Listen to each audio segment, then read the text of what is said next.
첫 주일입니다. 여러분은 12월이 되면 크리스마스에 대한 설렘과 부푼 기대의 마음이 있으세요? 몇 분은 고개를 끄덕끄덕 해주셨는데, 우리 청년부도 그래서 지난 주일에 12월을 맞이하면서 예배실 양쪽에 벽트리를 만들었어요. 우리 직접 청년들이 붙이고 꾸미고 했는데 어때요? 이렇게 해놓으니까 너무 예쁘죠? 네, 우리 이렇게 잘 꾸며주신 서로에게 박수 한번 하겠습니다. 아늑하고 따뜻해진 것 같아요. 그렇죠? 이번 12월 4주 동안은 청년부 주일 예배 메시지도 성탄 시리즈로, 원포인트 성탄 시리즈로 나누려고 합니다. 오늘은 그 첫 번째 시간으로 나를 깨우는 종소리, 나를 깨우는 종소리라는 제목으로 말씀을 나누려고 합니다. 여러분, 크리스마스의 종소리는 가장 먼저 나를 깨우는 종소리가 되어야 합니다. 크리스마스의 이 종소리가 나 자신에게 먼저 들려지고 나를 흔들어 깨우는 종소리가 되어야 해요. 크리스마스가 왔다는 그 기쁜 소식이, 그 기쁜 복음이 나에게 먼저 들려져야 한다는 것입니다. 그 이유는 무엇인지 아세요? 크리스마스의 주인공이 바로 여러분이기 때문입니다. 여기서 오해하지 않도록 먼저 양해를 구하는 것은, 저는 크리스마스의 주인공이 예수님이 아니라 바로 여러분이라고 생각합니다. 갸우뚱하시는 분들이 계시죠? 이유가 중요한데요. 왜냐하면 우리가 주를 위해 무엇을 드릴 수가 있습니까? 가진 것뿐만 아니라 나의 생명도, 세상의 모든 것도 창조주이신 하나님으로부터 주어진 것 아닙니까? 게다가 하나님을 떠나버린 죄인의 상태로는 하나님과의 관계가 끊어져 있다라고, 죄인의 상태를 우리 지난달 새가족 교육 시간에 계속 반복해서 말씀을 나누었는데, 우리의 어떤 착한 행위나 고상한 노력으로 성탄이 왔다고 메리 크리스마스 하며 크라이스트, 지저스를 우리가 높여드리고 찬양한다고 해서, 우리가 무엇을 한다고 해서 죄인인 우리가 하는 그것이, 그 말과 그 행동과 그 어떤 표현들이 하나님께 전해질 수가 있을까요? 통화가 끊어져 버린 셀폰을 붙잡고 혼자 하나님 사랑해요, 나 잘했죠, 주를 위해 이걸 드려요, 예수님 오셨어요, 예수님 해피 버스데이, 끊어진 전화기, 단절된 관계, 죄인의 상태로는 우리가 무엇을 하나님께 드림도 하나님께 기쁨이 될 수도 없고 보탬이 될 수도 없고, 우리에게 돌아오는 것은 우리의 뱉은 말의 메아리일 뿐이에요. 그래서 크리스마스의 진정한 의미는 죄인이었던 우리가 하나님을 위해 무엇을 하는 날이 아니라, 예수님을 위해 우리가 무엇을 하는 날이 아니라, 먼저는 소망 없던 나를 위해서, 우리를 위해서, 죄인이었던 우리를 위해 하나님이 그 아들 예수 그리스도를 보내주신 날이죠. 맞죠? 우리를 위해 주님이 나에게 내 인생 가운데 찾아오신 날이죠. 그렇죠? 우리에게 구원의 선물을 주신 그 사건을 기억하는 날이 크리스마스입니다. 그래서 크리스마스의 주인공은 누구입니까? 우리죠. 우리의 무엇으로도 하나님께 보탬이 될 수 없는 인생이었는데, 죄로 인해 하나님과 완전히 끊어져 버린 삶이었는데, 우리의 인생 가운데 비집고 들어오셔서 나를 만나주신 예수님, 그 예수님의 오심은, 나심은 크리스마스는 바로 주인공은 우리예요.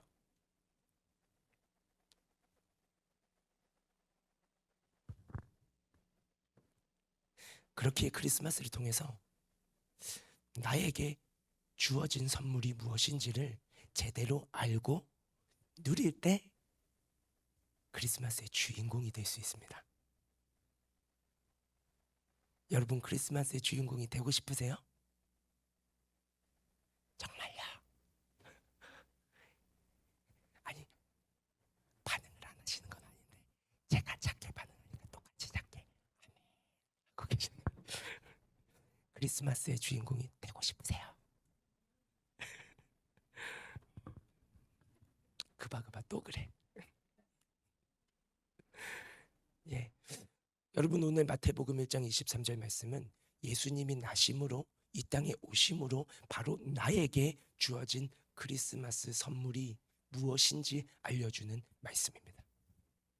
우리가 이 한 말씀만 제대로 딱 붙잡고 깨달아 알고 우리가 이 말씀의 약속을 놓치지 않고 살아도 우리는요, 평생 크리스마스의 진정한 주인공으로 예수님께서 나에게 주신 선물을 누리고 기뻐하는 삶을 살아갈 수가 있습니다. 이 은혜가 우리 모두에게 있기를 축복합니다.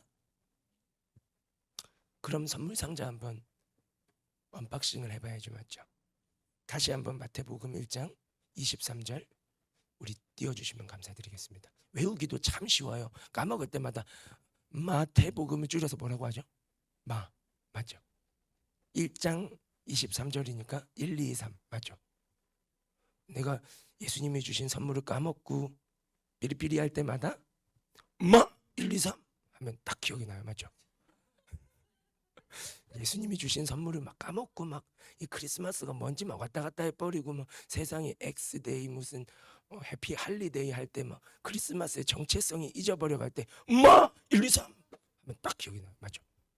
마태복음 1장 23절 우리 한 번 더 읽겠습니다. 자, 언박싱 선물 시작. 보라, 처녀가 잉태하여 아들을 낳을 것이요 그의 이름은 임마누엘이라 하라. 이를 번역한즉 하나님이 우리와 함께 계시다 함이라. 아멘. 이 본문의 배경은 간단해요. 하나님을 잘 섬기는 믿음의 형제가 살고 있었어요. 그 형제의 이름은 요셉. 어느 날 천사가 요셉이를 찾아옵니다. 그리고 요셉이에게 당신의 약혼자 마리아에게 이제 조금 있으면 한 아기가 생길 거다 라는 소식을 천사가 요셉이에게 들려줘요. 마리아에게 들려주면 정말 기가 막히겠죠, 그렇죠? 그 약혼자 요셉이에게 와서 먼저 들려줍니다. 아직 결혼을 하지도 않았고 육체적인 연합도 하지 않았기 때문에 약혼녀의 태중에 아기가 생기는 것은 있을 수 없는 일이고 당시의 유대적 문화 배경 안에서는 더더욱더 사회적으로도 용인되지 않고 돌맞아 죽는 일이었어요.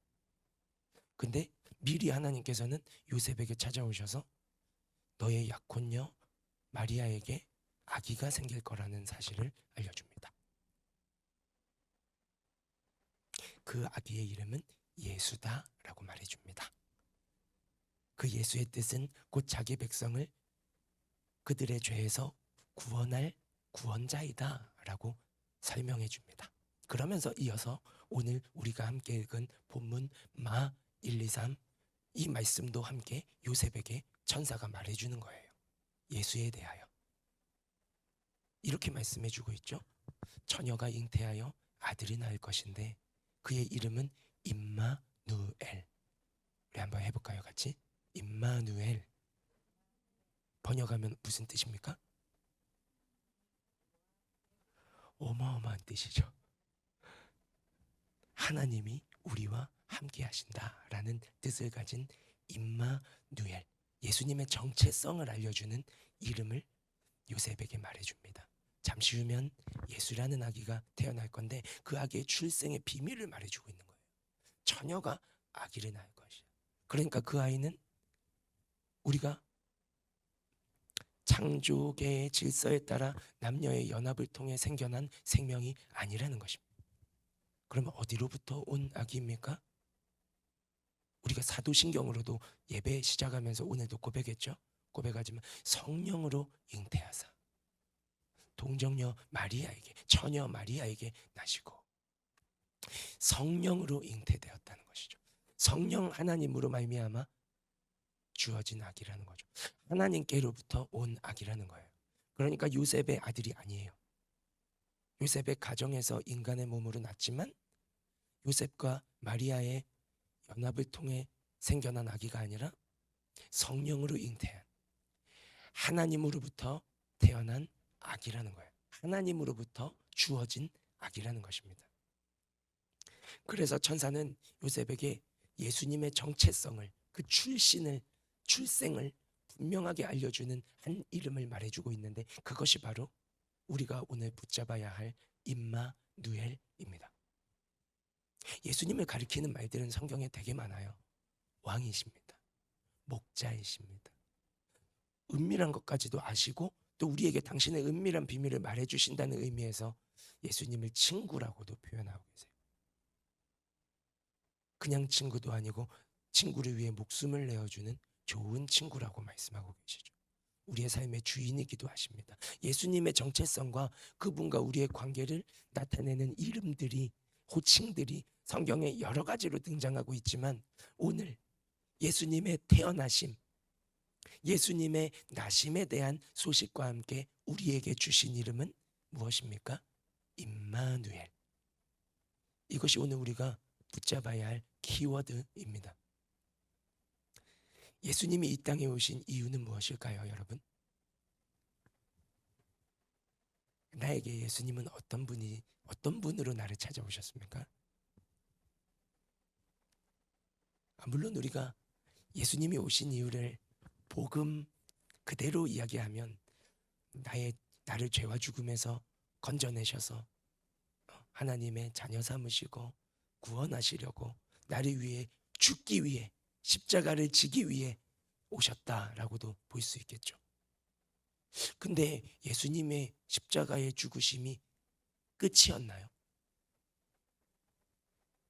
예수님이 죽고 끝이 아니었잖아요. 맞죠? 그는 다시 사셨습니다. 그리고 마침내 우리에게 주고자 하신 선물의 끝판왕은 뭡니까? 임마누엘이에요.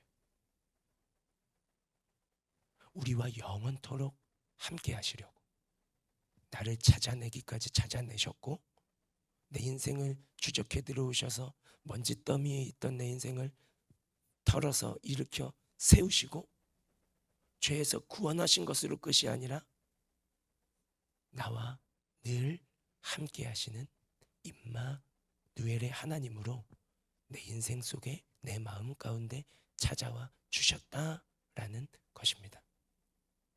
그래서 우리가 12월 첫 주일인데 매월 12월이 돌아오고 크리스마스가 돌아올 때마다 우리가 다시 한번 리마인드를 하고 리프레시를 해야 할 선물이 있어요. 나에게 주어진 선물. 나를 깨우는 종소리가 되어야 합니다. 무엇입니까? 죄인인 나를 죄와 죽음에서 건져내시려고 거기서 끝이 아니라 마침내 내 인생 가운데에 내 마음속으로 찾아오셔서 나와 늘 함께 하시고 영원토록 함께 하시는 임마누엘이신 예수님, 나와 함께 하시는 하나님이신 그 예수님이 바로 크리스마스가 나에게 주는 가장 복된 선물인 줄로 믿습니다. 바라기는 우리 중에 한 사람도 빠짐없이 모두가 그 임마누엘 예수님을 선물로 받게 되기를 소원합니다. 잊고 살고 있었다면 다시 한번 오늘을 계기로 이 임마누엘이라는 나에게 주신 어마어마한 크리스마스 선물을 우리가 붙잡고 누리며 살아가는 삶으로 다시 한번 전환되어지기를 원합니다. 내 모습이 연약할 때, 나의 삶이 흔들릴 때, 도전했던 것들이 실패하고 내 뜻대로 안 될 때, 여러분 그 어떤 순간에도 나를 버려두지 않으시고 나를 떠나지 않으시고 인격적이시라 나를 조종하지도 않으시고 그저 내가 주님 하고 함께 하시는 임마누엘의 예수님을 찾기를 기다리는 예수님. 그리고 언제나 변함없이 주님 하고 그 한마디 주께 드리는 우리의 고백에 참 자존심도 없으시고 세상 기준으로 보건대 찌질하셔서 한치도 튕기지 않고 바로 달려와 왈칵 안아주시고 나의 삶에 좋은 것을 베푸시는 임마누엘의 예수님. 여러분, 예수님이 나와 함께 하신다. 이 선물을, 이 임마누엘의 선물을 우리가 제대로 오늘 마 1, 2, 3 이 약속의 말씀 붙잡고 확신하며 살아갈 수만 있다면 우리에게 두려울 것이 무엇이 있습니까? 우리에게 임마누엘은 살아갈 소망이 될 것이고 두려움의 장애물들을 뛰어넘을 내 손을 잡고 함께 뛰어주는 나의 친구가 되어줄 것이고 넘어졌을 때는 툴툴 털고 일으켜주는 손 내미는 임마누엘 예수님의 그 손길을 그 체온을 느낄 수 있게 될 것이고 곁길로 빠질 때는 다시 한번 우리를 흔들어 깨워서 돌아오게 하는 나를 깨우는 종소리가 되어주실 줄로 믿습니다. 임마누엘 예수님, 나와 함께 하시는 예수님을 기억하며 그분을 선물로 받은 크리스마스의 주인공으로 늘 주님과 동행하는 삶을 살아가시기를 예수님의 이름으로 축복합니다.